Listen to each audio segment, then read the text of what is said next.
Future State Justice League issue 1, and this one is the 48 pages. There's two stories, one dealing with the Justice League and the Justice League Dark, and I have to say this, I found the main story with the Justice League, the new members, kind of just boring, really. There's nothing really. There's like the story itself sounds interesting, right? That hey, there's this new Justice League in the future that isn't the core members. That we have like a new Batman, a new Superman, and a new Wonder Woman. Basically, the future state versions of these characters, and because of the events of the previous Justice League, the ones that we all know, they can't. They have a rule that they do not shout and give basically their teammates, but they don't know who each other is, they don't know their lives, they don't know anything about those things.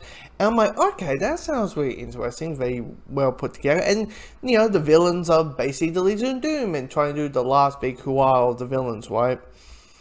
And you think, okay, that sounds good, right? But it just comes across as just boring, really. The banter between the characters isn't that, it doesn't feel that organic, really. It just feels very, just like, okay, and then this character says this, and then it just feels very, like, dialogue, like, okay, this, it doesn't feel natural while reading it. And it's just, and to the point that, like, when certain things happen, you just like, eh.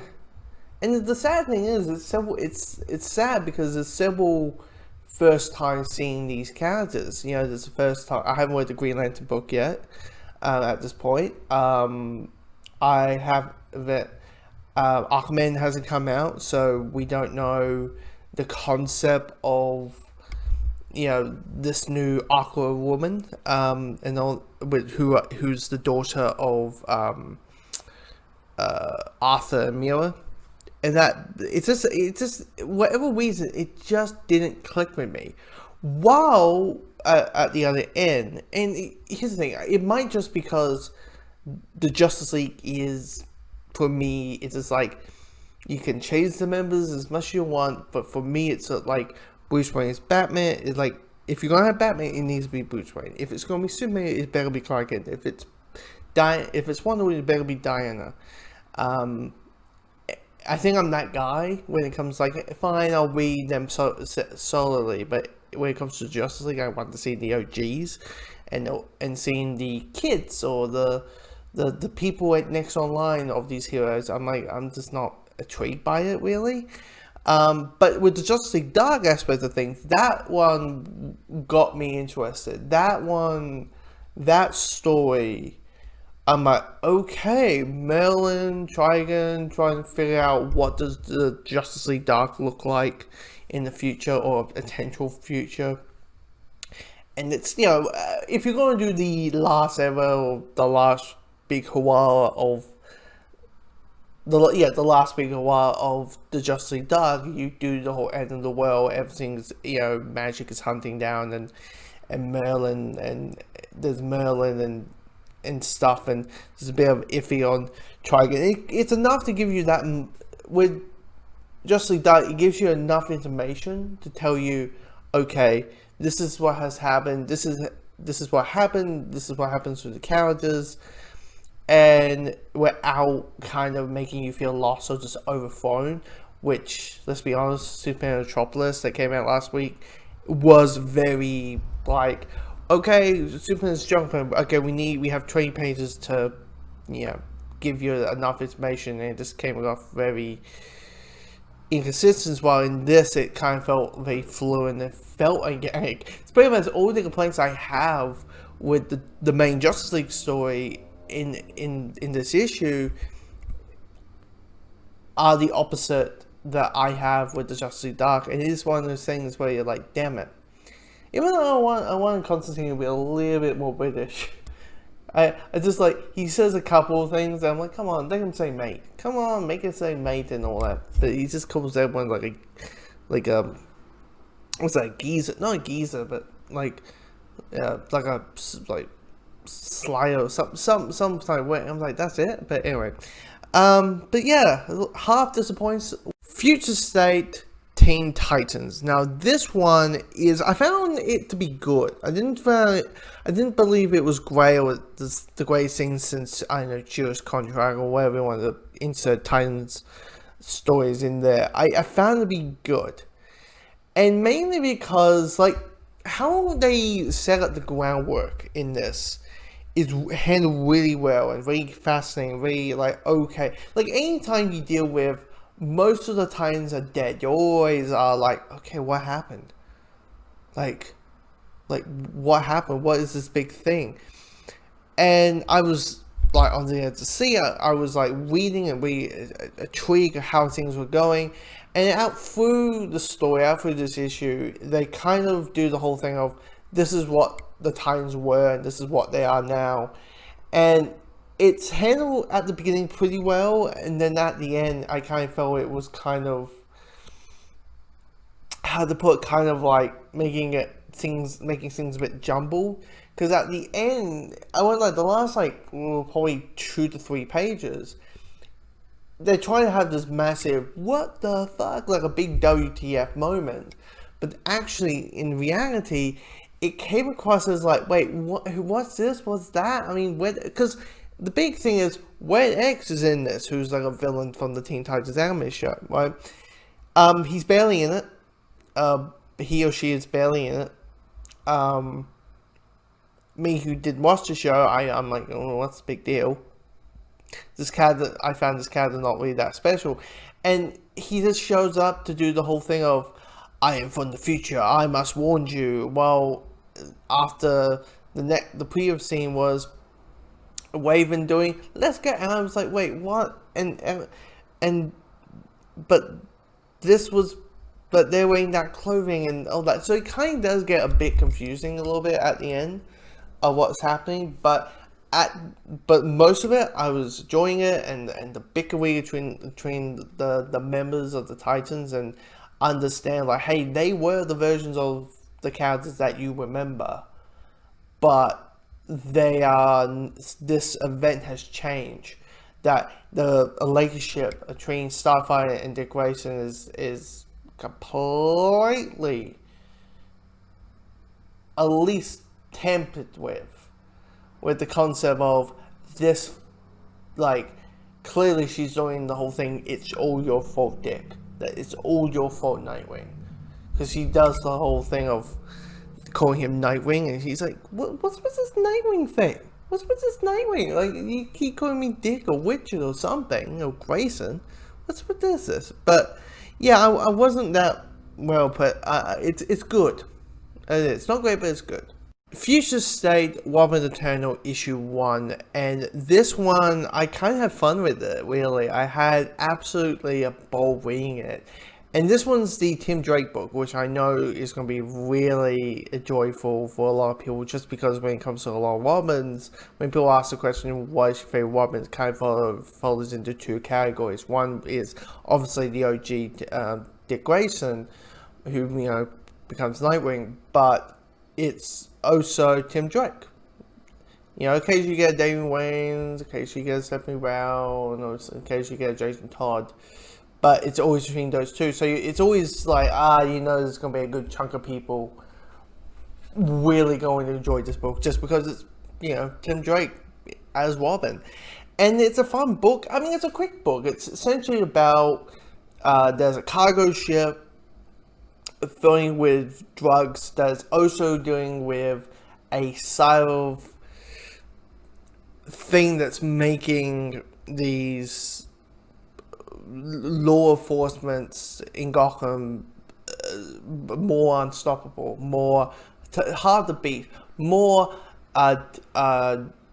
dark troopers from the Mandalorian than they are previously. And it's just him recruiting, it's just him saying, hey, because spoilers in this, Stephanie Brown's in this, it's like, hey, spoiler, why you come with me? No, okay, fine, all that. It's basically him trying to recruit someone.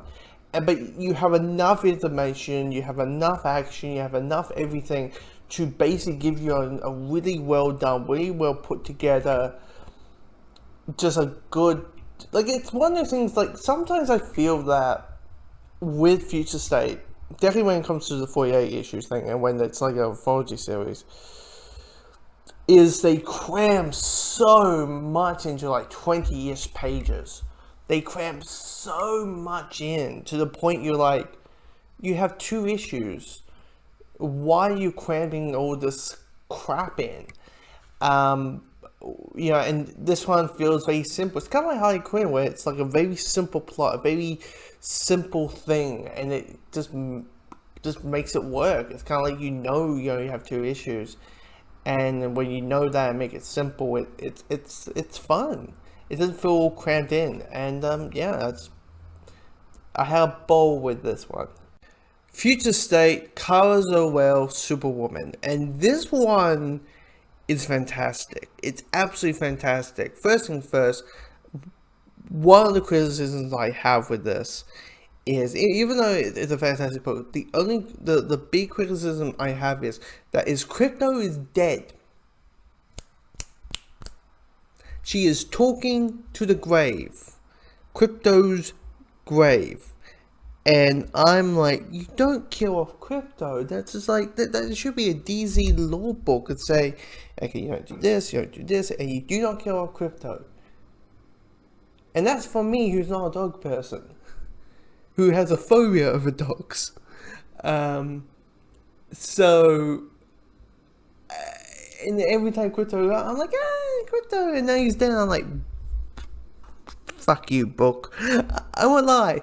But the rest of it is fantastic. I mean, basically what the story is Kara, who has become a pacifist. She's leaving the superhero life, well, at least the find the supervillain side of it, and she has locked herself inside this bubble, protecting the city, protecting these group of people. And a spaceship crashes, and there's this new human being, this new race, and it turns out it's this woman, and she becomes friends and all that. And it's really well written when the banter between Kara and this new character, because what you have here is basically Kara. So probably what it is, this new character is basically Kara if there wasn't a Clark. What if there wasn't a Clark? What if there wasn't the rest of the DC universe to hold her hand and hold Kara's hand? And what happens if that isn't that? And this new character, I keep saying new character just because I think I kept butchering the character's name, but she's questioning Kara about, well, they kind of abandon you technically, and these people, they never actually liked you. It doesn't matter how many people you say. Like, she kind of is breaking apart and say, like, hey, yeah, you should be pissed. You should be pissed, and these are the reasons why. And it kind of makes this wonderful dynamic between Kara and her, and the ending comes along, and you're like, oh yeah, I forgot that happened. Yeah, that happened. Which I was like, the wage building, and all I was saying with wage, and it's really well put together, and to the point it kind of swirls to that point in that break, and you're like, boom, here you go, and you're like, wow, this is a big, powerful thing. It's a really it's beautifully artwork, it's beautifully written, it's just a really fantastic book. This first issue, and you're wondering how things are going to go. You never know, this might be all story, and then the next issue, because it's only 2 issues, next issue might be the all action issue. You never know, but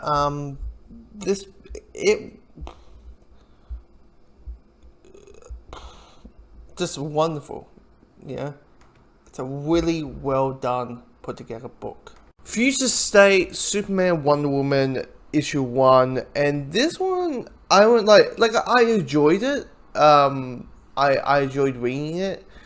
It feels like a good one-shot story that has a maybe a slight link to issue 1, issue 2, and I enjoyed it. That's what it is. I enjoy it. But the thing is, like, with this new Wonder Woman, was it Yaya, whatever her name is? I wouldn't lie. I was like, in the first issue, like in the Wonder Woman issue from last week, I was like, okay, this cat is, the sassy young person, and all kinds of that, with that little attitude thing and all that. Okay, fine. But in this, she comes a bit of entitlement, that because you got Zor-El, the Sun Eater, or giant sun, in this, who's witnessed as like a god type thing. She's a bit offended that she was not the one in space taking care of it. And I'm like, I'm sorry, what?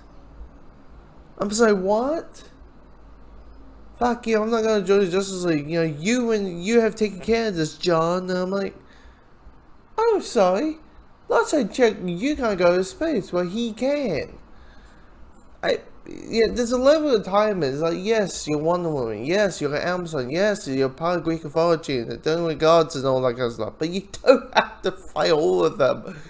It's a point of it when you're like, okay, like, there's gonna be a point where, like, okay, this character can be written the right level of it, or it can be the right wrong of that sassy young type person. But the rest of it is kind of neat. With the whole timing thing, like it takes 8:30 every morning. John does a massive Superman sweep to make sure the Metropolis is saved, and he's their protector, and all that kind of stuff. He's like, and knowing that it's like 0.7, he gets his cup of coffee. It takes him like 3 minutes to 0.8 that they can go into space and realize what's going on. It's like, okay. It's kind of neat. But yeah, I liked it, enjoy it. I don't think it's the best out of the Future State books, but it's good. Future State Green Lantern issue 1. And this one is probably the weakest out of the Future State books this week, because what you have here is 3 stories. And for me, there's 2 out of the 3 are big action sequences, and the other one's still a character that I don't really care about. So clearly, I'm like, I'm not really, wasn't really digging this book. This one I felt really of a slog to read, because you have Last Lanterns, which is dealing with John Stewart protecting these people and protecting from the waste, basically, protecting these people when the lanterns are down and all that kind of stuff. And then they get attacked and it's a siege, and I'm like, okay, this is this action sequence. This is a long ass action sequence with monologue, with dialogue. And then you got the stuff with Jessica Cruz, which is a kind of the same thing, but it's a big action sequence, but it's her hiding from the Sinestro Corps. So I was like, okay, this kind of feels more the same of the last one. And then the Guy Gardner one, it's a character I don't care about, really. So I don't this is a book that this is an issue that I'm like, really? Okay. These are going to be the stories. This might be the one I'm not really that keen on, because yes, it's a superhero comic. Yes, there's going to be action. But for me, I prefer the characters.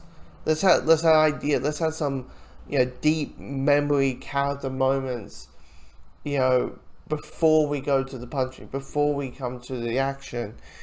And in this, you don't get that. You get something else that I wasn't really that thrilled about. So yeah, I know this is a short one, but yeah, I mean, Green Lantern Future State, not my bag. Future State Dark Detective issue 1. This is the Bruce Wayne Batman book for Future State, and this one has 2 stories. It's about 48 pages long, and there's 2 stories.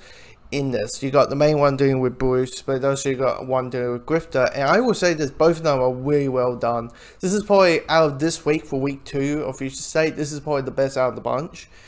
And both of them have their strengths, and most of it, all the strengths, is dealing with the drama and dealing with the emotional element towards it. I mean, with the Bruce story, with the Batman story of it, it's about Bruce Wayne, wandering around Gotham because people think he's dead. They think Batman's dead. They think Bruce Wayne is dead. And he's just walking around and kind of breaking apart and kind of seeing like the whole being a playboy and Lampus and being witch and that aspect of things is kind of, for his point of view, it's like, you know what? I kind of don't... maybe being dead, being a ghost is probably the best thing that has ever happened to me. Because right now in Gotham, we just need vigilantes. We need to stop these people. We need to stop these regimes. We need to stop these people trying to hunt. We need to save these. Need to make Gotham a better place, while also have to deal with these high-level law enforcement. And it's really well written. It's really well put together. And what I've heard, this is the writer who's going to be taking on just Detective Comics. So, and I was like, so far, I'm like, if this is going to be what Detective Comics is going to be, I'm like, sign me up. This is really well put together, this first story, and how paced it is, and only being half of a book, or half of the book, it's really well sliced and put together. And when you have Drifter, you also had this stuff with Drifter of having your action, having those moments, but at the same time able to have that little humor, a little bit of hilarity, and also get the idea of what does this situation look like in a point of view of someone who used to be one. And you have Cole, he's like, yeah, I used to be Grifter, but the police are like, yeah, you used to be one, or is one, doesn't really matter. And you get all of this kind of interesting. It's essentially with the stories of the next Batman and Dark Detective, it does feel like, okay, those are the main stories, while all the other side plot stuff is world building stuff. Like, this is what this Gotham, this new Gotham in 20 years time is going to look like, and diving into that aspect of things. And it's really well done, really put together. This is the best one out of the bunch this week. And everybody's like, of course, yeah, you're a massive Batman fan. Yeah, but we all know I'm not oh my god, Batman's it's gonna be the greatest thing in the world. I'm not that type of person. So yeah, I picked this one last week, and I'm happy. It's been a bit of a week, but this is a really strong book to end off week 2 of Future State.